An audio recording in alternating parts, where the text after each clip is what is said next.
students, today's topic is agriculture.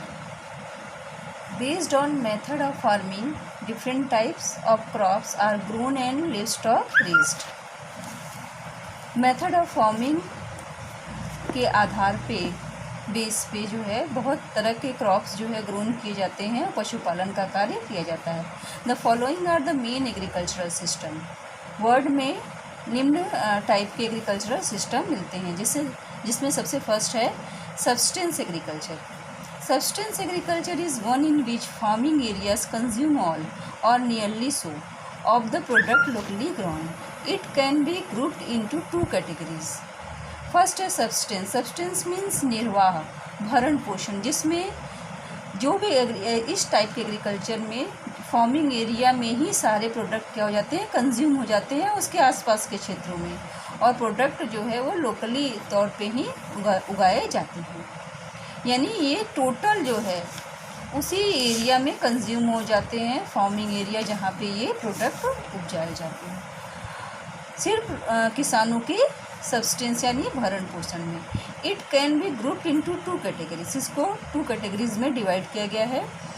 First is primitive substance. Primitive means आदिकालीन निर्वाह कृषि, प्राचीन तरीके से जो की जा रही है. And second is intensive substance agriculture, गहन निर्वाह कृषि, जिसमें जो है लैंड का बहुत ज़्यादा इंटेंसिव यूज़ किया जा रहा है.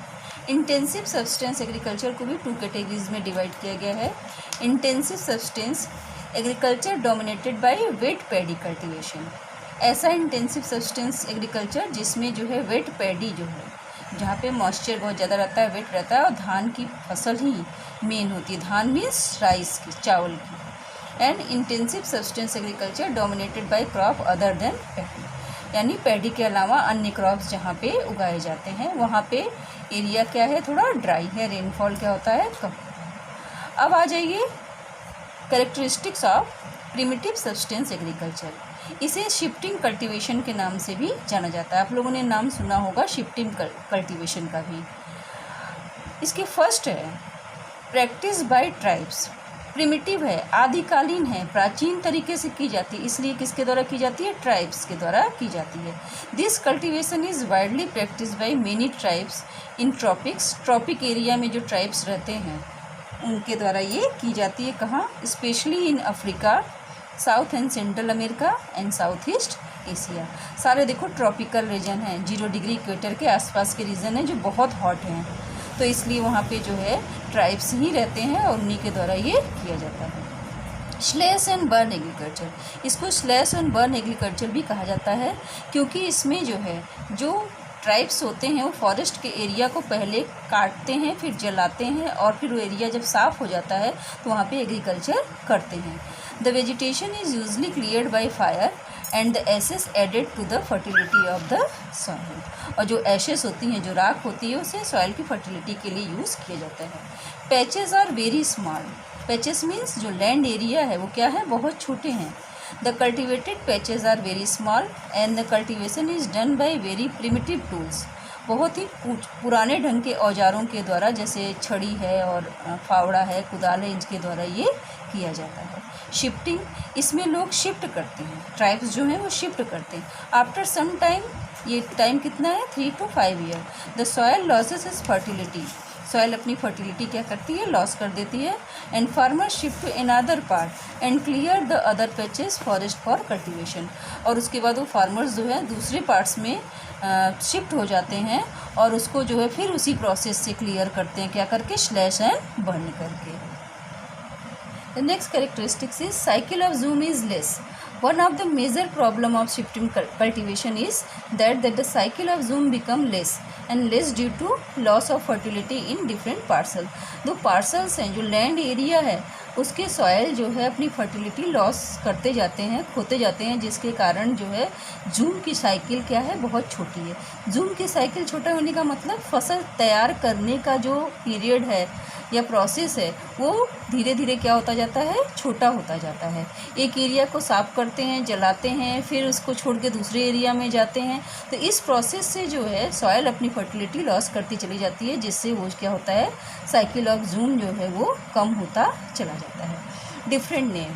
इसके अदर बहुत से अदर नेम भी हैं, जैसे zooming, north in state of India, इसमें इसको किस नाम से जाना जाता है? Zooming. Milpa, central America and Mexico में इसे मिल्पा नाम से जाना जाता है। लदांग, इंडोनेशिया एंड मलेशिया में इसे किस नाम से जाना जाता है? लदांग नाम से जाना जाता है। तो ये कैरेक्टरिस्टिक्स है किसकी? प्रिमिटिव सब्सटेंस एग्रीकल्चर की। अब आ जाइए इंटेंसिव सब्सटेंस एग्रीकल्चर, गहन निर्वाह कृषि। There are 2 types of intensive substance agriculture. इसके 2 टाइप्स है, पहले भी हमने बता चुका है। Dominated by weight paddy cultivation, ऐसी जगह जहाँ पे वेट पैडी का कल्टीवेशन ही मेन है, यानी राइस की क्रॉप ही मेनतः उगाई जाती है, और वेट एरिया है वहाँ रेनफॉल अधिक होते हैं। मेन फीचर्स क्या है? Domination of rice crop, land holdings are very small due to high density of population. जो लैंड होल्डिंग बहुत छोटे हैं क्योंकि वहाँ पे बहुत ज़्यादा पॉपुलेशन पाया जाता है। Family labour leading to intensive use of land, family labour ही, जो फैमिली के लोग हैं वही पूरा कार्य एग्रीकल्चर का करते हैं, और लैंड का इंटेंसिव बहुत गहन यूज़ होता है। इंटेंसिव यूज़ का मतलब एक ही साल में कई फसल छोटे से लैंड एरिया से ले ली जाती है, तो उसे क्या कहते हैं? Intensive use of land. Use of machinery is limited, सारा काम फैमिली के लेबर ही करते हैं, इसलिए मशीनरी का जो है यूज़ क्या है? बहुत ही लिमिटेड है। Farm yard manure is used form the fertility of the soil, जो प्राकृतिक खाद है उसी का यूज़ फर्टिलिटी बढ़ाने के लिए किया जाता है। In this type of agriculture the yield per unit area is high but the पर labour productivity is low. Main इसमें सबसे मेन कैरेक्टरिस्टिक्स है कि yield per unit area is high, प्रति हेक्टेयर उत्पादन देखा जाए, पर खेत का अगर उत्पादन देखा जाए तो क्या है? हाई है। क्यों हाई है? क्योंकि एक छोटे से खेत से एक साल में कई फसलें ली जाती हैं, तो प्रोडक्शन क्या हो जाता है? हाई। बट पर लेबर प्रोडक्टिविटी इज़ लो, लेकिन छोटे से स्मॉल एरिया पे हाई डेंसिटी ऑफ पॉपुलेशन पाया जाता है, इसलिए पर लेबर प्रोडक्टिविटी क्या हो जाती है? लो हो जाती है। नेक्स्ट है dominated by crop other than paddy, तो इसकी नेक्स्ट कैटेगरी है जहाँ पे पैडी के अलावा अदर क्रॉप्स उगाए जाते हैं। Due to different in relief, climate, soil and some of other geographical factors, it is not practical to grow paddy in many part of monsoon Asia. Relief, climate, soil और other geographical factors के कारण सभी parts में monsoon Asia के paddy का crop उगाया जाना संभव नहीं है, इसलिए अदर क्रॉप जो है वो उगाए जाते हैं। वीट, सोयाबीन, बार्ली एंड सोरघम, सोरघम जो है वो चीन, कोरिया, मंचूरिया में उगाई जाने वाली एक फसल है। Are grown in north China, Manchuria, north Korea and north Japan. In India wheat is western part of Indo Gangetic plain, Ganga Brahmaputra मैदान के वेस्टर्न पार्ट में वीट उगाया जाता है। एंड मिलेट्स यानी दालें in dry parts of western and southern India. Next है irrigation is often use, यहाँ जो है सिंचाई हमेशा यूज़ की जाती है क्योंकि ये ड्राई पार्ट्स हैं, यहाँ रेनफॉल कम होता है, इसलिए यहाँ इरिगेशन हमेशा यूज़ किया जाता है, जबकि इसमें क्या होता है? इरिगेशन हमेशा यूज़ नहीं किया जाता है।